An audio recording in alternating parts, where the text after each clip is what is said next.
ಜೊತೆ ಕಾಂಗ್ರೆಸ್ನಲ್ಲೂ ಕೂಡ ಆಂತರಿಕ ಸಮರ ಹೆಚ್ಚಾಗ್ತಾ ಇದೆಯಾ ಅನ್ನುವಂತಹ ಕುತೂಹಲ ಸದ್ಯಕ್ಕೆ ಮನೆ ಮಾಡ್ತಾ ಇದೆ. ಯಾಕಂದ್ರೆ ದೆಹಲಿ ಪರೇಡ್ ಅನ್ನು ನಾವು ಮಾಡ್ಬೇಕಂತ ಇದೀವಿ ಅಂತ ಕೆಲ ಸಚಿವರೆಲ್ಲ ಬಹಿರಂಗವಾಗಿ ಹೇಳಿದ್ರು. ಬಟ್ ಹೈಕಮಾಂಡ್ ನಿಂದ ಒಂದು ಫರ್ಮಾನ್ ಬಂದ ತಕ್ಷಣ ಕೆಲವರದ್ದು ವರಸೆ ಬದಲಾಗಿದೆ. ಇದರ ಪರಿಣಾಮ ಏನು ಡೀಟೇಲ್ಸ್ ಬರ್ತಾ ಇದೆ ನೋಡಿ. ದೆಹಲಿ ಹೊರಡೋದಕ್ಕೆ ಸಜ್ಜಾದಂತಹ ಸಚಿವರ ಮಧ್ಯೆ ಇದರ ಪರಿಣಾಮ ಓಡಕ್ಕೂ ಉಂಟಾದಂತೆ ಕಾಣಿಸ್ತಾ ಇದೆ.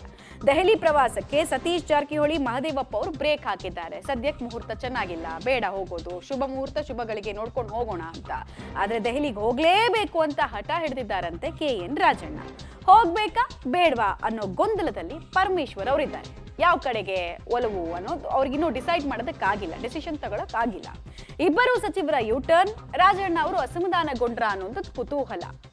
ಬಣ ಬಿಂಬಿತವಾಗದಂತೆ ನೋಡ್ಕೊಳ್ಳಿ ಅಂತ AICC ಹೇಳಿತ್ತು. ಅಂದ್ರೆ ನೀವು ಯಾರ್ದೋ ಮೇಲೆ ಕಂಪ್ಲೇಂಟ್ ಕೊಡೋದಕ್ಕೆ ಬರ್ತೀರಾ ಅಂದ್ರೆ ಬಿಜೆಪಿ ಹೆಂಗ್ ಪೊಟ್ರೆ ಆಗ್ತಾ ಇದೆಯೋ ನಾವು ಹಂಗೆ ಪೊಟ್ರೆ ಆಗ್ಬಿಡ್ತೀವಿ. ಸೊ ಹಂಗೆಲ್ಲ ಮಾಡೋದಕ್ಕೆ ಬರಬೇಡಿ, ನಿಮ್ದೇನಾದ್ರೂ ಅಧಿಕೃತ ಕಾರ್ಯಕ್ರಮಗಳಿದ್ರೆ ಮಾತ್ರ ದೆಹಲಿಗೆ ಬನ್ನಿ ಅಂತ ಒಂದು ಸೂಚನೆಯನ್ನ ಕಾಂಗ್ರೆಸ್ ಹೈಕಮಾಂಡ್ ಕೊಟ್ಟಿತ್ತು.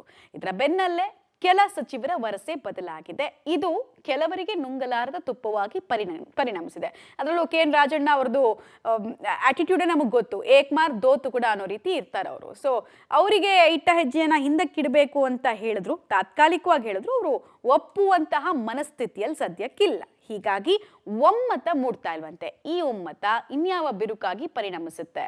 ಈ 4 ಜನರದ್ದು ಇಂಟೆನ್ಷನ್ಗಳು ಏನು, ಯಾವ ವಿಚಾರದಲ್ಲಿ ಅವ್ರು ಸಭೆಗಳನ್ನ ಮಾಡ್ತಾ ಇದ್ರು ಹಿಂದೆ, ಮತ್ತು ಪದೇ ಪದೇ ಕೆಲ ವಿಚಾರಗಳನ್ನೇ ಯೂನಿಫಾರ್ಮ್ ಆಗಿ ಅವರು ಪ್ರಸ್ತಾಪ ಮಾಡ್ತಾ ಇದ್ರು. ಏನೇನ್ ವಿಚಾರಗಳು ನಾವು ಕೇಳಿದೀವಿ, ಹಲವು ಸಲ KN ರಾಜಣ್ಣ ಅವ್ರ ಬಾಯಲ್ಲಿ ಕೇಳಿದೀವಿ. DCM ಸ್ಥಾನವನ್ನ ಪ್ರಾದೇಶಿಕತೆಯನ್ನು ಅನುಸರಿಸಿ ಕೊಡಬೇಕು ಅನ್ನುವಂತ ಒಂದು ವಿಚಾರ. ಎರಡನೇದು KPCC ಅಧ್ಯಕ್ಷರ ಬದಲಾವಣೆ.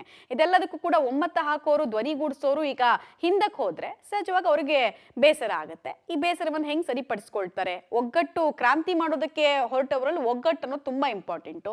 ಸೊ ಆ ಒಗ್ಗಟ್ಟಿಗೆ ಈಗ ಕಲ್ಲು ಬಿದ್ದಿರುವಂತಹ ಸಾಧ್ಯತೆ ಇದೆ.